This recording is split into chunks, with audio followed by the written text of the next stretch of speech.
Hello and good morning again. You actually never saw me say good morning, but as I messaged you the other day, there was a mistake made and the previous version was deleted.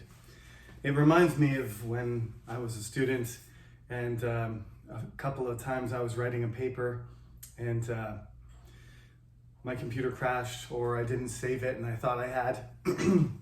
And I had to start over again. I think there's nothing worse than, getting halfway through your paper and then, it's all gone. Thankfully, usually programs auto-save. That improvement was significant. I wish that had never happened to me. But anyway, it was a human error. I thought I had uploaded it and then I cleared space on the camera for more videos, and it wasn't uploaded. So let's try and do this again. I'm wearing my Jürgen Klopp outfit. This is what I call it. If you know who that is, you probably don't, but he's the Liverpool manager. He's a German guy. I think I'm not trying to imitate him because I like his fashion. I just think he's a great manager and he has a great personality. So this is my Jürgen Klopp version of composition 3. His name starts with a J, by the way, if you want to look it up, even though it's pronounced Jürgen. We talked about in the Zoom lecture, that class survey where you were supposed to agree or disagree with a topic, right, with an issue. And the first one was grocery stores and shops shouldn't give plastic bags to customers. And then you had to take a position, one side or the other. As I said to you, the most important thing is specific, detailed reasons. That's what I'm looking for when you answer that question. You can't just check the box and move on. You have to explain why. That's one of the most essential things about this class, is that whenever you make a point, you have to support it. And often that means explaining why you have a certain perspective, okay? So keep that in mind when you're writing your paper. Everybody has handed in their homework and the graded assignment for the essay outline. So I'm just about, by the end of today, I'm gonna be caught up completely on my grading, which I'm super excited about. So that will allow me to check. The next thing to check is your outlines that you submitted on Friday. So that's the next thing I'm gonna do. And before you start writing, don't start writing your term paper yet. The assignment will be open this Friday. On the 19th, you'll be able to submit your paper if you want, but you're not allowed to submit it multiple times. So you have until December 10th. You almost have a month to do your final paper. So take your time, write the whole thing if you want, and then put it away and do something else. Enjoy your free time or study something else, and come back to it and look at it again. There's nothing like that. There's nothing like writing something and then, picking it up later and then having a look at it. Actually, I have something. Let me move my board for a second. I came across this in the corner of my office. When I first came to Korea, I brought all of my papers and physical copies of my papers, and in the back of my folder, I found my poetry. So there's no joke. This is from 2003. Okay, there's a quote there, a quatrain. I'll read Wordsworth because he's a famous poet. It is a beauteous evening, calm and free. The holy time is quiet as a nun. Breathless with adoration, the broad sun is sinking down in its tranquility. And I riffed off that famous quatrain. And I wrote my own poem with the last line. Anyway, that's from 2003. That paper's turning yellow, it's so old. So yeah, you know, I thought that poem was awesome when I wrote it. That's the point. And how old am I now? It was 17 years ago or something, 18 years ago. I thought it was awesome, and I won a contest, and that got published in the newspaper. So it was pretty good. But when I read it now, yeah, I like it, but there's certain things about it that could easily be improved that I never noticed before. So that distance, 18 years is a pretty extreme amount of distance to look at your own writing. But even if you look at your own writing a week later, you will see like, wow, I wrote this, and you probably have a certain judgment. Some of the papers I look at from my folder, I look at them and I say, wow, I was a pretty good writer when I was 21. But some of them I look at and say, this was not a very good effort, and this needed some proofreading, and it's not very logical. Maybe I was tired that day, or maybe I just didn't do a particularly good job on that assignment. That's the way it goes. So, you know, proofreading and giving yourself some time to let the ideas settle is a very useful thing. It's not going to make your grade lower. I can guarantee you that. So I have to return, like I said. I need to give you feedback. So I'll do them one by one. Certain students have been handing their papers in early, and I know who you are. You always do your homework early, and there's a timestamp on when you submit things. So I will do yours first. That's your reward for doing your homework early. You know who you are. If you're the type of person who tried to submit at 11:59, there was one student, and you also know who you are, sent me an email at 11:59 on Friday saying, Professor, there's an error with the server. It's 11:59. It's your fault that you only left 1 minute or 5 minutes to hand in your paper, right? If you try to hand in your paper and the door's locked, 5 minutes early, or you try to go shopping and the store locks the door 5 minutes early, you're out of luck. So anyway, the technical problems we've had this semester, that student emailed me like 5 minutes after 12. I don't care, 5 minutes. But remember that sometimes those dates are not flexible. The thing I'm concerned about really is if you do a job application and you hand it in, this just happened to me a couple weeks ago. If you try to hand something in at the very last minute and you're missing one document, you're in big trouble usually, okay? Sometimes it's flexible, but if it's a very competitive situation, they're like, sorry, you're done, right? If it's not as competitive, they might flex a little bit for you.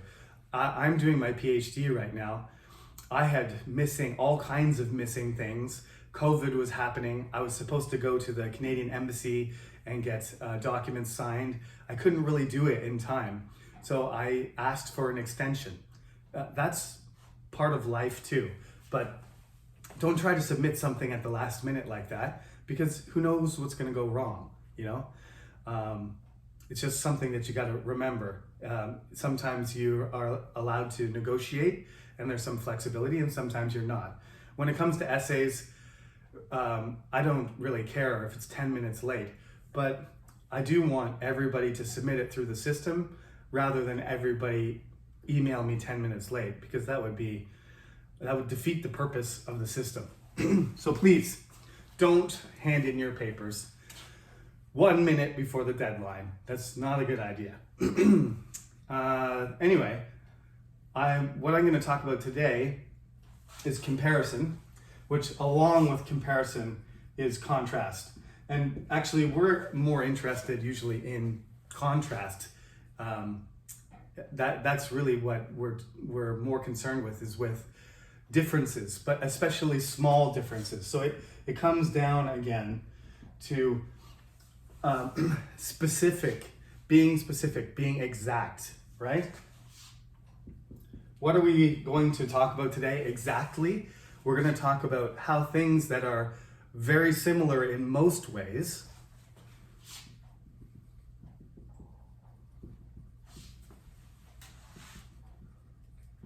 have, I should make a proper sentence, things that are similar in most ways have particular differences.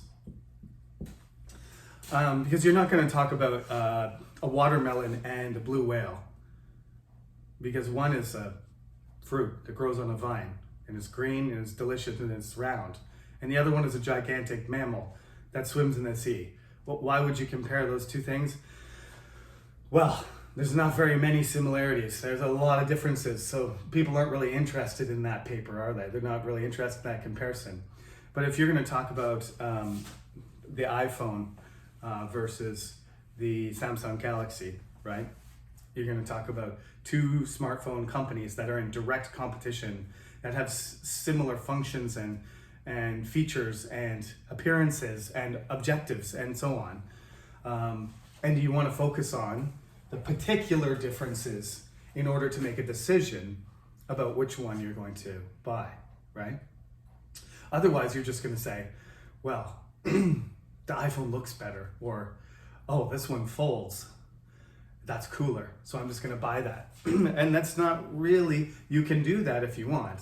That's called impulse buying, and you can make decisions with your emotions or your instincts or your first impressions.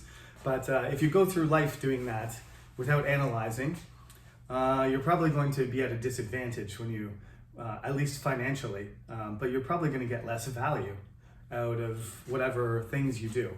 I'm not just talking about buying products, but what you decide to do, for example, with your free time. Like, you have lots of things you could do. You could study one thing or another, or you can study this way or that way. You can study in the library, or you can study in your bed, or you can study in your office. Which place is the ideal place to be efficient when you're studying? So you have to come up with, when you're going to do this kind of discussion, this kind of argument, you're going to, analyze something, and then you're going to make a decision, or you're going to persuade somebody that one thing has more advantages over the other. You're also going to have to set, criteria. You're going to have to set your criteria in order to be able to compare. So on what specific basis are you comparing these things? I don't think I have do I have a red? I do. Good. I need multicolored markers for this. So moving on from page 31, we'll leave that was for homework, so we'll leave that alone. But cause and effect and reason and results, causal adverbs, that stuff on page 32. Don't ignore that. And the conjunctions, linking words, because, since, so, therefore, those are causal, transition words. I believe on the website there is a whole list of transition words. There's a link there. So when you're doing your paper, go and visit. I haven't been using my website this semester because I got so frustrated by the CNU portal not being able to link it properly. So I just basically ignored it. But there is stuff there. The links to YouTube haven't been updated, but before the exam I will update everything. And there's a link for formatting, and there's a link for transition words. I'll probably find it and post it in the notes so that you can just check it out if you want to. But I highly recommend, having a list of transition words and knowing how to use them properly. So we got on page 35, on chapter 5, comparison contrast paragraphs is the chapter heading, just like our lesson is called comparison. It gives you a definition, and then it gives you a few different topics. A desk job versus a job outdoors, studying in your country or abroad, using cash or a credit card, music teacher or sports coach, buses versus trains, board games, online games. Okay. this is going to be an assignment. This is going to be homework for you to do. I think I set it for November 26th. So it's a little bit less than 2 weeks from now because this lesson was late this week. Again, I apologize for my mistake. But November 26th, you got to hand in a paragraph, comparative paragraph, okay? So when you're choosing your topic, you can choose any one of these. That's fine. I'm not going to choose one of them. I'm going to choose, let me make some space here. Because we do have to talk about organization a little bit. There's really two main choices. You can go line by line, or you can go by topic. So it ends up being a block format. What do they call it in the structure? The two methods: block organization and point by point, right? I should use the proper terminology.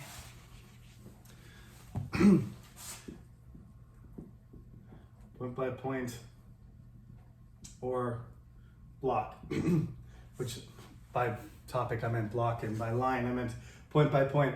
So there's two ways of doing this. We're going to take our old friends Canada and USA,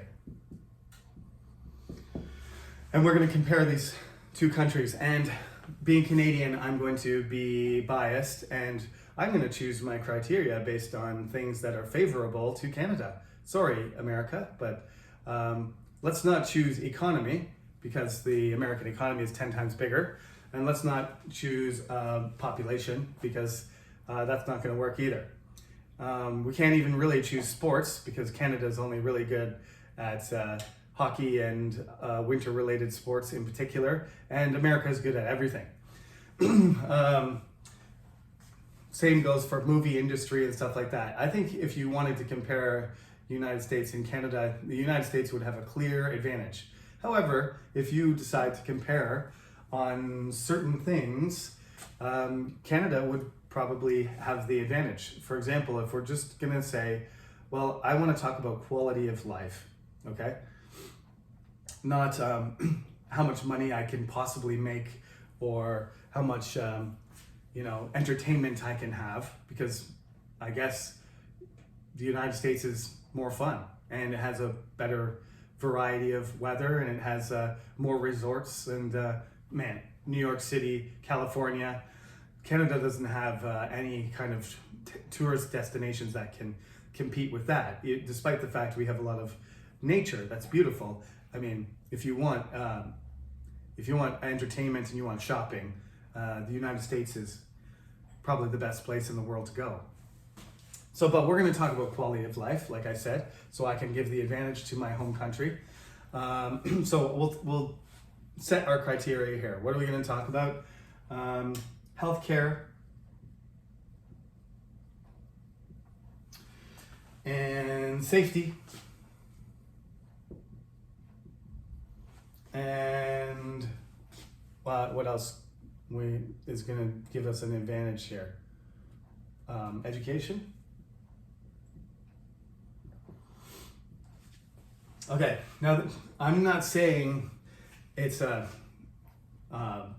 clearly that Canada's dominant in these three areas. I'm just saying that I could make an argument that Canada has some particular advantages, okay? So before I talk about the specifics of the argument, let me just do the organization. So what you're going to be able to do, if you go point by point, right? You're going to do healthcare first, and then you're going to do safety, and then you're going to do education. So I'm going to represent America with the blue, and Canada. This is one of those days already. Canada with the red, right? So we're doing Canada first because Canada's awesome. I'm joking about this stuff, by the way. I hope you know that.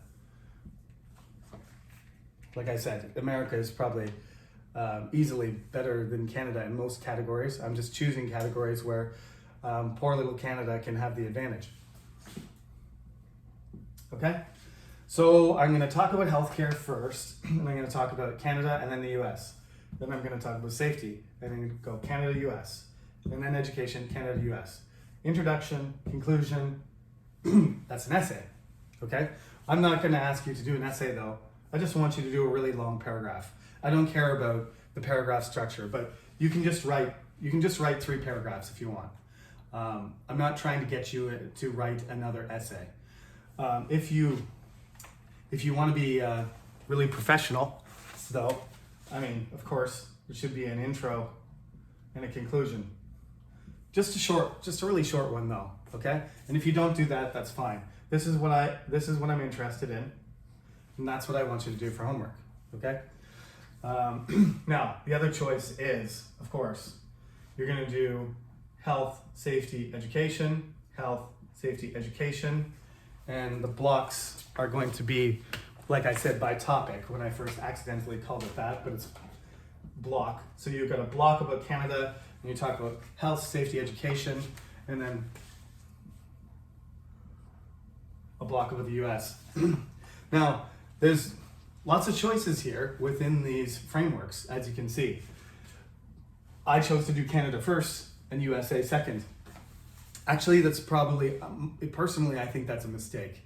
I would rather talk about the United States first and criticize it, and then talk about Canada's strong points second. So that just leaves you on a strong note.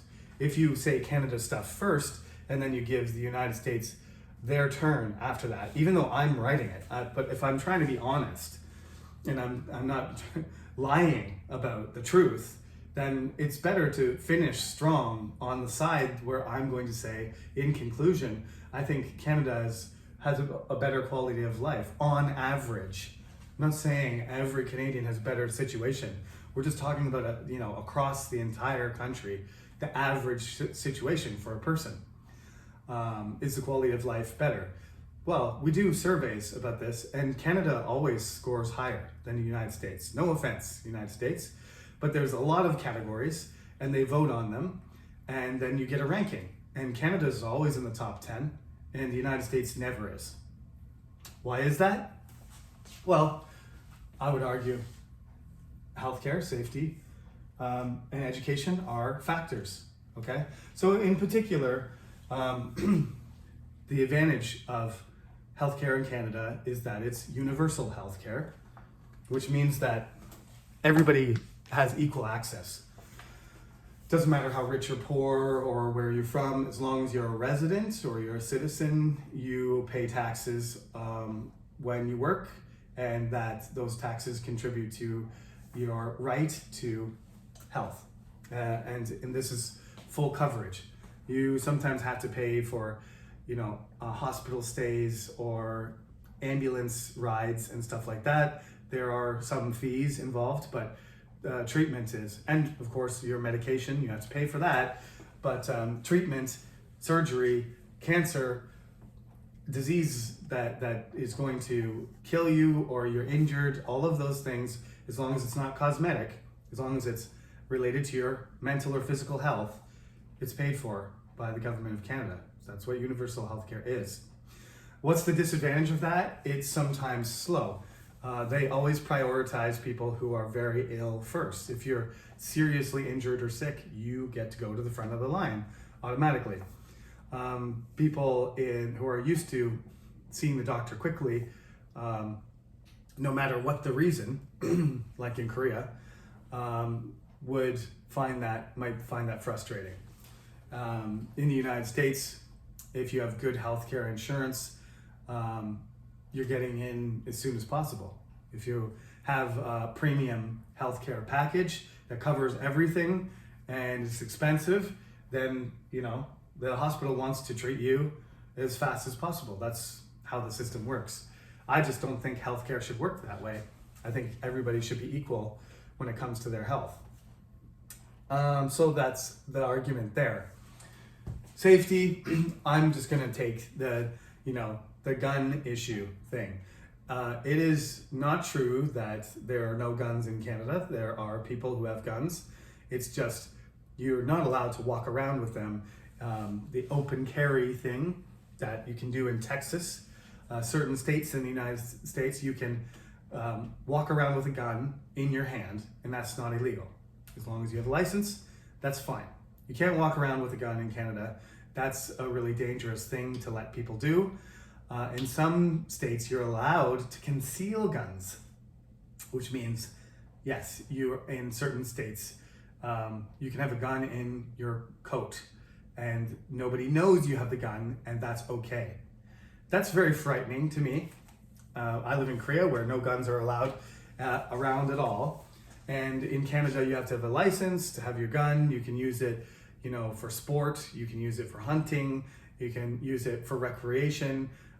If you have a license, but you're not allowed to walk around with a loaded gun. You can't go into a grocery store with a loaded gun. In the United States, in some states you can, which is a big problem, and it's a twisted interpretation of the Second Amendment rights. So that's my argument for safety there. We'll talk about gun control. Education. The advantage that the United States has in higher education is obvious. They have Harvard and Yale and Princeton and Stanford and Duke and University of Chicago and et cetera, et cetera. They have Cornell. Those universities are all as good or better than the University of Toronto, the best university in Canada. We have good universities too, but we can't compete with the top universities in the United States. In terms of funding or in terms of education quality. However, it's not just about the elite in your country, the best of the best, and how smart they are. Again, it's about what about the quality of education overall. Public education quality in Canada, the amount that teachers get paid in Canada is nothing. The United States public school teachers get paid much lower salaries. Our teachers are highly paid, probably overpaid, no offense Canadian teachers, but I should have been a Canadian teacher because I would make a lot more money than I do now. They're qualified, the conditions of the schools are better, it's more, it's still based on property taxes, so there's differences in facilities, but there's not as many private schools. The public schools are generally well funded and the teachers are well trained and well paid. So the quality of public education in Canada is quite high.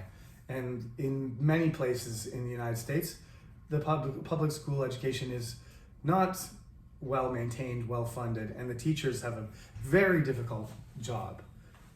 Some of them are trained and they're very intelligent people, but they're just put in an environment that's very difficult to handle. So the quality of education is lower.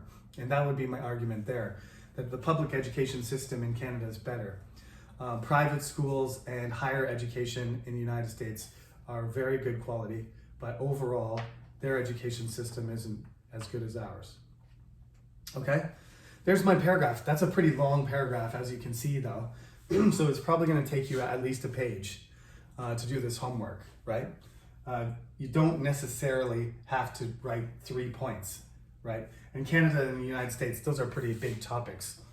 The topics here, like I said, desk job, outdoors job, studying one's country, these are pretty general ones too. You can be more specific. You can definitely narrow it down to something like McDonald's and Loteria or something like that, or Domino's Pizza versus Papa John's, okay? You choose, but make sure you have your criteria. It could be more. I explained in quite lengthy detail on each point, but you could have a longer list. Just make sure that you explain well and make sure that you follow the format and the degree to which you are good at pointing out the particular differences, and then you do have to make a statement. I would like you to make a statement about which one is has the advantage, right? So like I said, you don't need a whole paragraph for an introduction, but you do need to say something like, introduce your topic. I'm going to examine these two things, and I think I'm going to demonstrate through comparison, through this comparative paragraph, that the iPhone has the advantage over the Samsung Galaxy, or that the new Samsung folding phone has more advantages over the current generation of iPhones. You decide. It's your choice. Agree or disagree. Take a side though, and then compare them. Persuade me with detail, specific, logical organization that I should agree with you. Okay. So short little conclusion too. No need for full paragraphs, but this needs to be an organized paragraph, right? Now, remember, that means sort of your intro, if it's not separate, that's going to be the topic sentence, right? So if your intro is not separate, then make it your topic sentence, okay? I know most of you are getting into essay mode, and I told you about introductions and conclusions because of the essay outline, but this is a paragraph assignment, and you'll have the option of writing a comparative paragraph on the exam on the last section as well. So you might as well just write one or two sentences and combine it, and that will be your topic sentence, and this will be your support, and this is how you organize it, and this one will have if you do it this way, it'll just have an introduction and concluding statement at the end. No need for separate paragraphs unless you want to. You could, like I said, separate these into paragraphs, but one long paragraph is fine if you don't want to deal with those breaks. Okay, and let me see here. That's all the things I think that's it. We only have those two things left. This comparison paragraph due on November 26th, and then on December 10th, the final paper, and of course the exam will shortly follow that.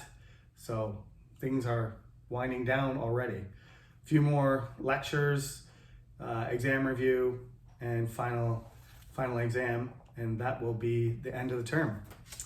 Thank you for being patient and listening today, and that's it for today. I will see you next Friday. Have a good day.